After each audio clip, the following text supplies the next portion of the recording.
apa saja yang dilakukan seorang pemimpin dalam bisnisnya tersebut, menjalankan fungsinya, dan yang pada intinya kami diharapkan bisa mengambil contoh dan bisa meneladani.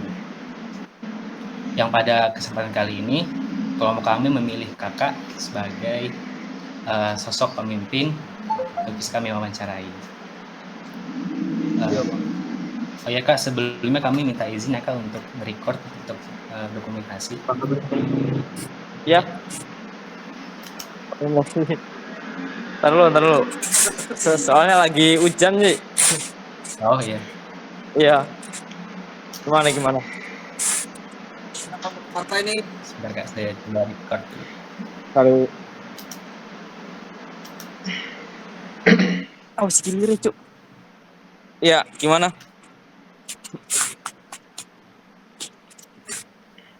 Batuk apa? Kedengeran nggak suaranya? Iya, dengar kak. Tunggu Iya. sebentar ya kak. Ya.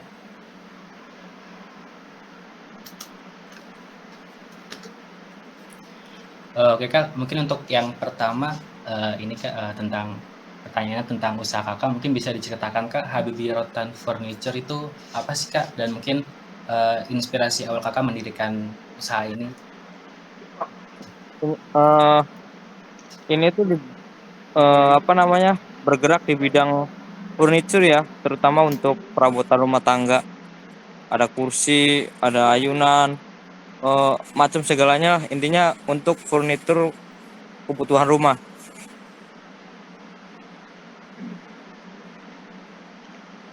Awal mulanya itu sebenarnya ini udah lama berdirinya.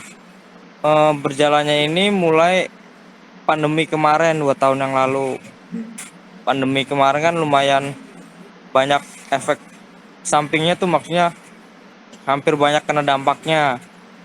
Nah dari situ baru mulai produksi untuk kerajinan anyaman itu sendiri. Ini semuanya bahannya anyaman. Anyaman dari, ada yang dari rotan, ada yang dari rotan sintetis. Oke kak. Kalau untuk jumlah karyawannya saat ini ada berapa ya kak, boleh diceritakan kak? Kalau yang ikut sih banyak ya, hampir ada bagian las, ada bagian, kurang lebih ada 10 orang lah.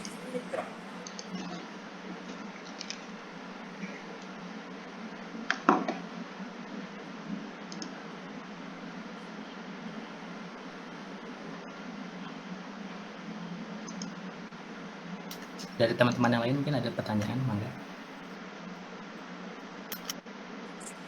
Oke, mungkin boleh dari saya kak, mau bertanya ke kakak nih. Kalau ya kak, jadi kalau untuk bisnis rotan itu sendiri tuh bagaimana sih kak untuk perkembangannya sekarang itu meski di tengah situasi pandemi sama penetapan PPKM gini? Nah, alhamdulillah sih kita bisa berkembangnya itu karena marketplace. Marketplace itu kan banyak menyediakan, kayak saya sebut ya, Lazada, Shopee, Tokopedia. Itu salah satu alat marketing kita. Jadi walaupun keadaan pandemi, justru walaupun kemarin keadaan pandemi, ini kita tetap jalan karena adanya marketplace itu. Selain itu juga kan, dengan adanya kerajin ini kan olahan rumahan ya. Dengan adanya olahan ini justru malah membantu masyarakat sekitar sini. Jadi bisa ada tambahan penghasilan seperti itu.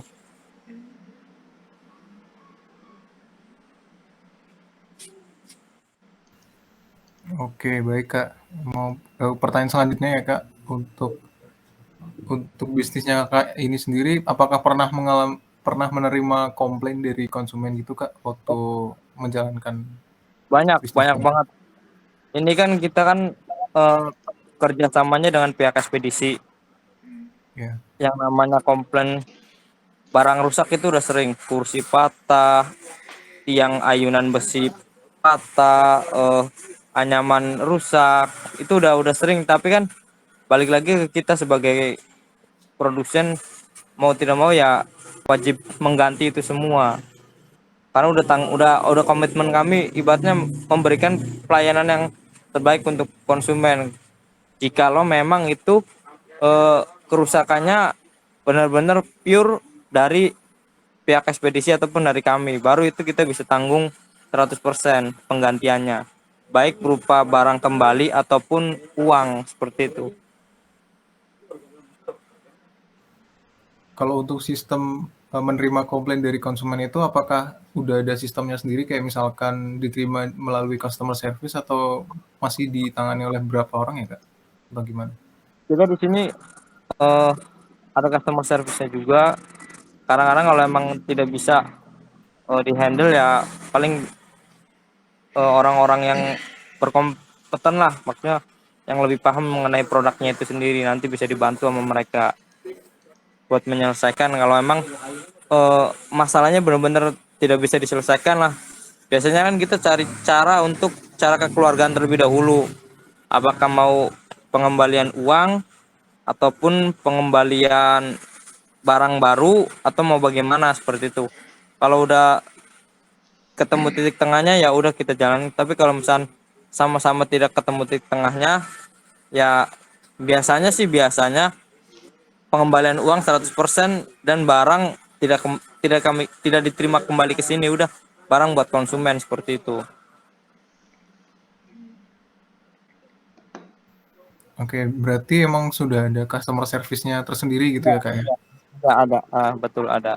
Oke. Pertanyaan selanjutnya Kak, kalau untuk kapasitas produksi dari bisnisnya Kakak itu per bulannya berapa ya Kak?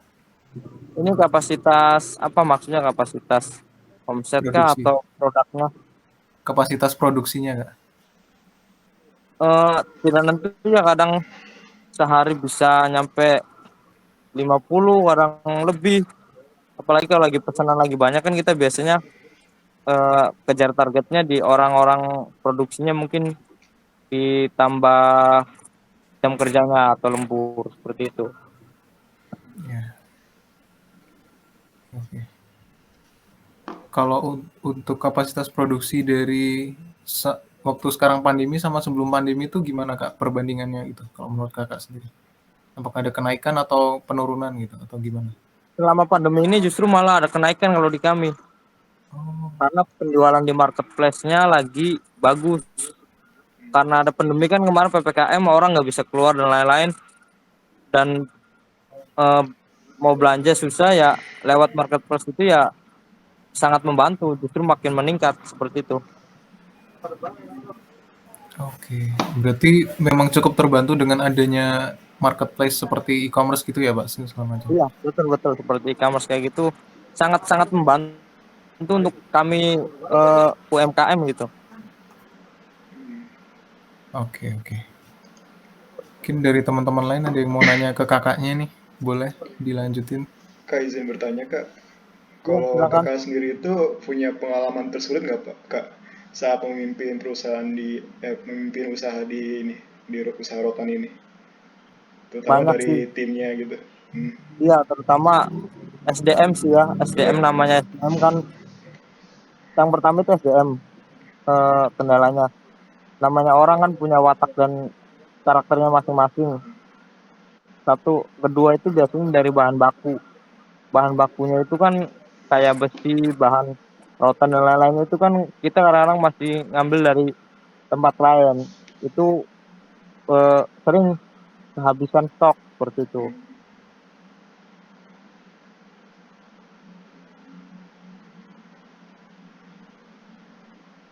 Halo. Dan kalau untuk mengatasi solusi dari SDM itu biasanya Kakak lakuin apa Kak? Kau boleh tahu? Ya Hmm. biasalah, sama paling diajak diobrolin bareng-bareng gitu, maksudnya ngobrol kinerjanya kok makin berkurang. Kalau misalnya diobrolkan masih bisa berubah ya kita lanjutkan. Kalau kalau memang benar-benar tidak bisa ya ya udah kita bilang baik-baik, kita cut ataupun kita cari penggantinya seperti itu. Kalau untuk SDM sendiri itu apakah harus memiliki skill ataupun kalian yang harus dibutuhkan Kak untuk membuat rotan ini? Kalau untuk bagian tertentu ya, Iya. seperti pengelasan, penganyaman, itu mungkin butuh orang-orang khusus dalam artian yang benar mengerti akan hal itu. Tapi kalau untuk bagian kasarnya seperti bagian packing, bagian ngejahit, itu nggak terlalu spesifik untuk punya skill tertentu.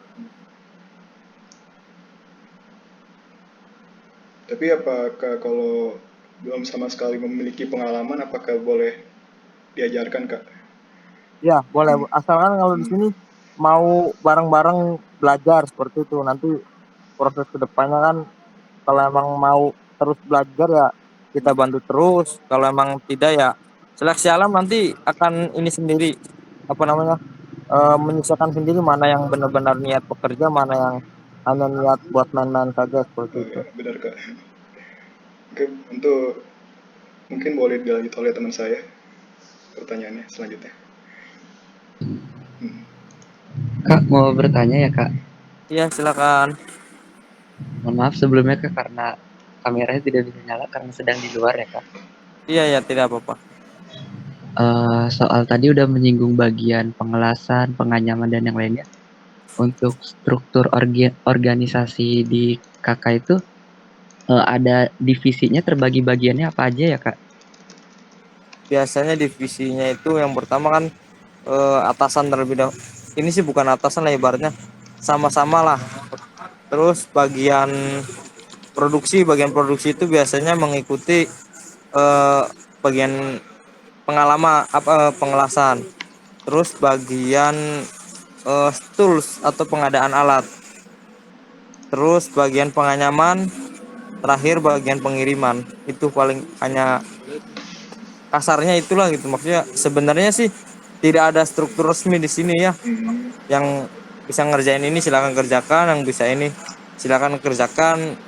Cuma kalau untuk dibagankan gitu ya seperti itu bagian pengelasan, bagian pertama bagian eh, alat dulu, penyedia bahan, pengelasan, penganyaman, pengiriman dan lainnya seperti itu.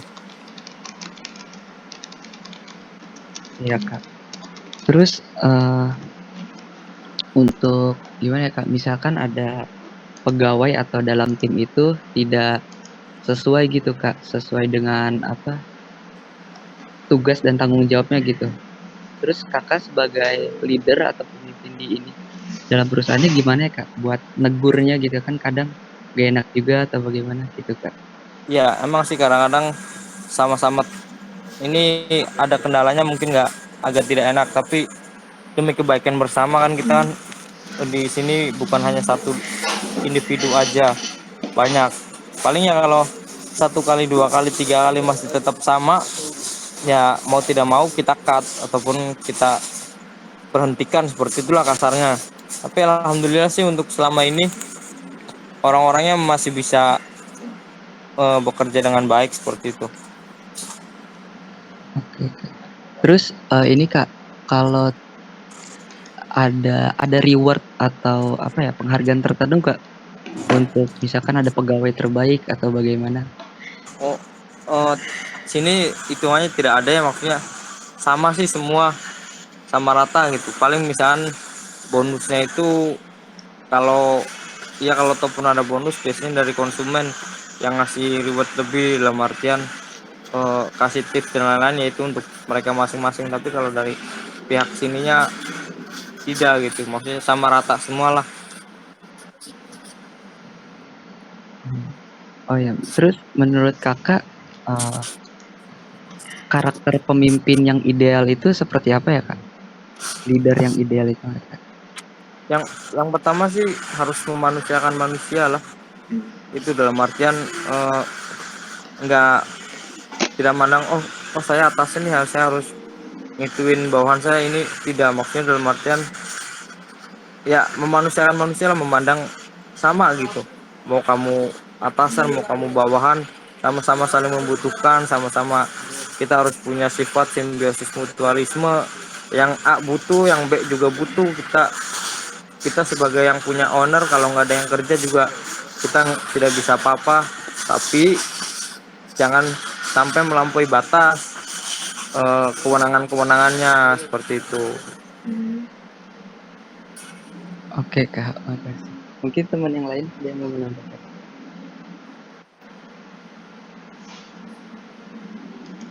Halo Kak, apa suara saya terdengar? Iya, Baik Kak, saya mau bertanya, ini kan bisnisnya tadi sempat dijelaskan kalau sudah berjalan mulai pandemi ya kalau nggak salah. iya. Sebelum Nah, pandemi itu udah jalan, tapi belum belum terlalu maksimal seperti itu. oke. Untuk selama dari awal mulai bisnis ini sampai sekarang, bagaimana Kakak dapat mempertahankan SDM Kakak itu, maksudnya untuk dari segi kualitasnya dan segi ke keloyalan dari SDM yang ada di usaha Kakak. Ya, itu balik lagi ke yang awal tadi, memanusiakan manusia. Orang kalau emang sudah nyaman kan biasanya ke kita juga baik, dalam artian saling menghargai lah. Kalau untuk rewardnya kan biasanya ya mungkin makan-makan bareng itu kan beda lagi lah. Cuma untuk yang awal yang tadi jangan merendahkan yang lain seperti itu. Harus saling punya punya pemikiran sama-sama membutuhkan seperti itu. Kalau memang salah ya kita perbaiki, kita kita tegur dengan baik-baik, kita nasihati dengan baik-baik. Jangan, intinya ya harus benar-benar eh, manusiawi lah seperti itu. Oke Kak. Untuk selanjutnya, pasti kan biasanya Kakak sebagai pemimpin di bisnis Kakak itu pasti ada menemukan eh, ketidaksesuaian atau ketidaksetujuan Kakak terhadap SDM atau mungkin ide-idenya atau mungkin cara kerjanya mungkin Iya. agak berbeda dan mungkin tidak sesuai dengan prosedur gitu. Bagaimana cara Kakak untuk mengatasi hal tersebut? Ya, cara komunikasi ataupun eh, musyawarah lah kalau ibarat ini mah, diskusi berdiskusi, cari jalan tengahnya. Karena kan kita juga punya pemikiran belum tentu sama gitu. Kadang-kadang dari SDM kita ataupun dari teman-teman kawan-kawan karyawan kita punya ide brilian untuk produk baru atau apa, kalau memang itu bagus baik ya kita ambil, kita kerjakan seperti itu.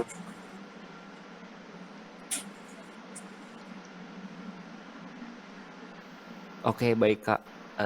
Untuk yang selanjutnya, apakah Kakak pernah menghadapi karyawan yang mungkin dia lebih memilih untuk tidak melanjutkan dan berhenti gitu? Bagaimana sikap yang Kakak lakukan menghadapi karyawan yang mungkin dia merasa eh, dia kurang cukup dan dia ingin mengeluarkan diri atau melakukan resign? Ya itu sih pilihan, balik lagi ke orangnya ya. Banyak sih yang beberapa karyawan terdahulu juga seperti itu. Kalau emang mereka merasa tidak nyaman, tidak cocok dengan sistem kita ya silahkan kita kasih kesempatan untuk keluar juga tidak masalah seperti itu.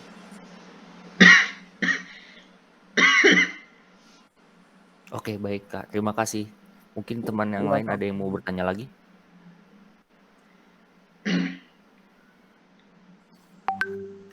Ya, mungkin dari saya Kak, tadi kan teman-teman sudah banyak membahas pertanyaan tentang apa namanya kepemimpinan.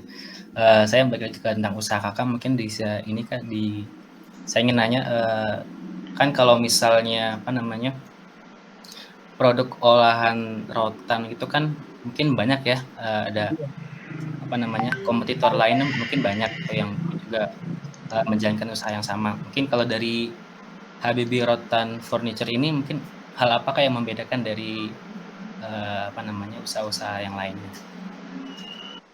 Emang benar sih di sini, yang pertama sih harus dijelaskan bahwa olahan produk ini itu hanya ada di Kabupaten Cirebon. Jadi untuk daerah-daerah lain mungkin tidak ada yang seperti di sini. Satu, kalau untuk kompetitor yang sama satu wilayah itu memang sudah banyak, udah hampir ratusan bahkan ribuan. Tapi ya balik lagi ke quality control. Dalam artian quality control, apa sih, produknya itu sendiri, dalam artian kita mau bersaing dengan yang lain, tapi kalau kita tidak memberikan kualitas, balik lagi ke kualitas yang terbaik, ya konsumen pun pasti akan pergi gitu. Karena saingannya dari sini udah banyak, ketat seperti itu. Kualitas sih, intinya kualitas dari produknya itu sendiri yang harus ditingkatkan. Oke Kak, makasih banyak Kak atas penjelasannya, menarik banget tadi semua penjelasannya.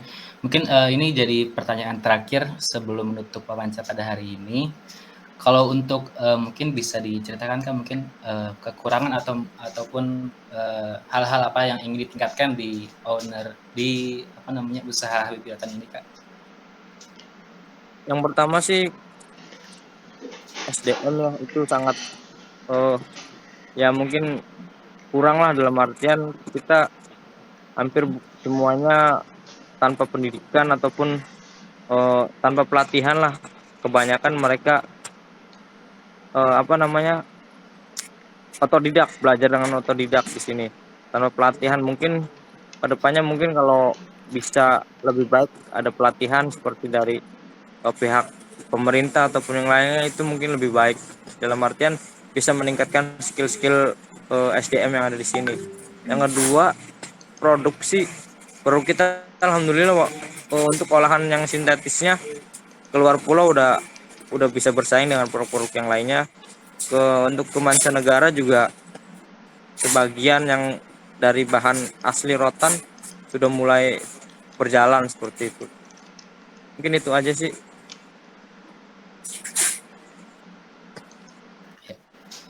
Oke Kak, terima kasih banyak Kak atas waktunya telah menyempatkan untuk bisa kami wawancarai. Mungkin nanti ada kenang-kenangan dari kami Kak, ada sertifikat, tapi nanti akan saya kirimkan via WhatsApp saja ya Kak. Siap. Ya. Terima kasih Kak, selamat malam. Selamat malam. Terima kasih Kak. Terima kasih Kak. Terima kasih banyak Kak. Sama-sama. Terima kasih Kak. Gila lagi. Gue bingung anjir, ini nanya sesuai ini. Makanya anjir. Terus gue liat Gitu ya. kok kagak sama semua. Ya udah gue hanya yang sepikiran gue aja lah. Dari gua Ini si balik kok ikut keluar deh. Mungkin dia kira cuma wawancara doang. Dia besok ada bimbingan. Cel, nanti ini aja Cel, nulisnya Habibie Rotan Furniture aja lah, namanya gue ini. Soalnya setahu gue yang gue chat tuh cewek. Doang. Itu udah masuk kan semuanya ya? Yang jawaban-jawaban diminta Pak Lutfi. Udah sih. Intinya dia bukan otoriter lah kalau memimpin itu. Tadi Enggak ya, bukan otoriter. Dia yang kedua, pokoknya gue lupa namanya apa, itulah. Lebih musyawarah lah orangnya. menerima ide lah pokoknya ya. Iya. Menerima ide. Ya Cel ya, nanti nulisnya itu aja ya. Apa namanya? Tulis nama usahanya aja, Habibie Rotan Furniture aja. Habibinya tuh IE terakhir atau I doang? Itu yang di itu dah, yang di grup dah. Wait. Gua nggak ngecek HP. Yang tadi di reply sama Jovi. Mana anjir? Oh iya. Yang itu tuh. Habibie Rotan and Furniture. Iya udah gitu. Oke. Jaktim. Wih, dekat rumah gue. Tapi kok dia bilang Cirebon ya? Yang mana dah? Apa? Dia bilang Cirebon. Oh ini kali. Ini kalau kayak ini menurut gue sih ya, yang gue chat ini kayak tokonya gitu loh. Cabang. Oh, iya. Yang produksi mah dari Cirebon gitu. Zi. Nih kaos Eureka masih di gue nih. Aduh gimana ya? Kirim aja. Kirim aja, rumah lu deket Udah, juga. ntar WA aja alamatnya. Enggak, maksudnya kirim via ini aja. Gosen. Via apa ya? JNE aja dah atau WhatsApp. WhatsApp. Gue soalnya lagi. Iya, alamatnya kasih aja nanti di PC. Gue nggak di Bekasi, Oh iya, Pangandaran ya. Ya udah, dimanapun kan bisa tercapai Ya, oleh JNE. Nanti gue kirim dah alamatnya. Emang lo di mana? Di Banjar gue sekarang. Oh, Iya, ongkir ini aja dari gue ya. gampang. Ya udah, Pak. Nanti gue yang COD. dulu aja. Siap. Ya udah, paling ini kan ada lagi nggak sih yang dibahas? Paling ini sih kita buat itu progresnya. Itu Udah sih wawancara pengusahanya. Udahlah gampang gitu. Cuma suruh kasih tau progresnya cuma via chat anjir. Lu kerjaan anjir kok gampang. Chat. Deh, tenang. Ya udah, kalau nggak ada mah. Gua rap ya. Ini recordnya matiin dulu dah. Udah. Oh Udah iya. gue record. Oh iya.